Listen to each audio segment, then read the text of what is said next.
주간 정치 순서입니다. 지방선거를 70여일 앞두고 각 정당의 공천 작업도 본격화하고 있습니다. 그런데 국민의힘이 새 인재를 수혈하겠다며 신설한 공천 규정 때문에 대구시장 선거판이 시끄럽습니다.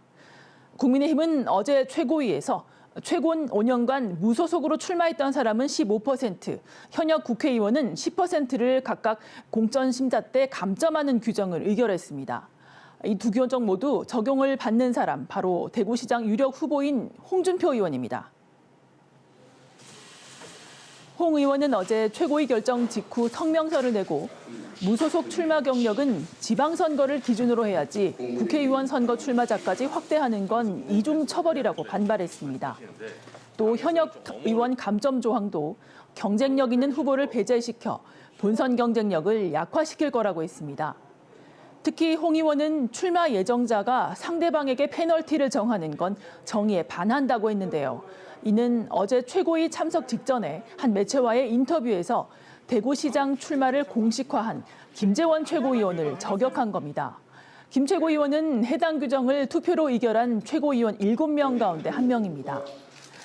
홍 의원은 어제 KBS와의 통화에서 김재원이 새 인재냐, 자신이 출마하면서 그런 규정을 만든 건 말이 안 된다. 공관위에서 상식에 맞게 바로 잡힐 거라 본다고 말했습니다. 이에 대해서 김재원 최고위원은 KBS에 해당 규정은 당 대표실에서 초안을 가져온 것이고 자신은 최고위원으로서 부여된 투표권을 행사했을 뿐이라며 홍 의원의 이른바 기획설에 맞섰습니다. 그러면서 조만간 대구에서 공식 기자회견을 열 계획이라며 대구시장 출마를 재확인했습니다.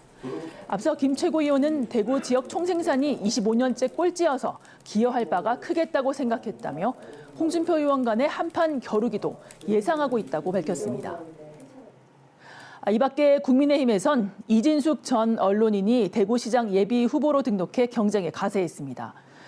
전국적인 빅매치로 떠오른 대구시장 선거는 국민의힘 공천 규정과 얽혀서 난타전이 계속될 것으로 전망됩니다. 다음 소식입니다. 대선 직후 불거진 대구 더불어민주당의 조직 내홍이 전국 이슈로 비화하고 있습니다.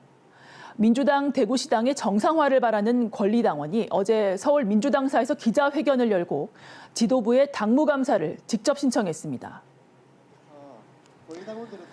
이들은 지난 대선 과정에서 김대진 시당위원장이 공천을 무기로 기초의원을 줄 세우게 하고 반발하는 의원들을 윤리위에 회부하는 등 전횡을 일삼았다고 주장했습니다.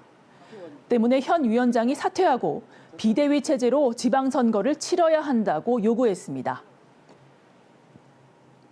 지난 대선 과정에서의 오류나 문제를 돌아보지 않은 채 다시 지방선거를 맡게 된다면 그 결과는 필패일 것입니다. 이 권리당원 모임은 실명 연명을 받은 지 일주일 만에 1,000명에 육박하고 있는데요. 대구 민주당 권리당원의 10% 수준입니다. 민주당 사무부총장도 다수 당원들의 목소리를 엄중하게 받아들인다며 사안을 검토한 뒤에 이달 말 공심위 구성 전까지 답을 주겠다고 한 것으로 알려졌습니다. 이에 대해 김대진 위원장은 당원들의 지적을 경청하겠다면서도 조직이 안정된 상태에서 지방선거를 치르는 게 책임 정치라며 사퇴 요구를 일축했습니다. 문재인 대통령 단선 직후 4년 전 지방선거에서 대구민주당은 역대 최다인 49명이 지방의원에 입성했습니다. 하지만 대선 패배에다 조직 내분까지 겹친 이번 지방선거에선 과연 어떤 성적표를 받아들게 될까요? 내홍을 극복하고 지방선거 조직으로 재정비할 시간이 얼마 남지 않았습니다. 지금까지 주간정치였습니다.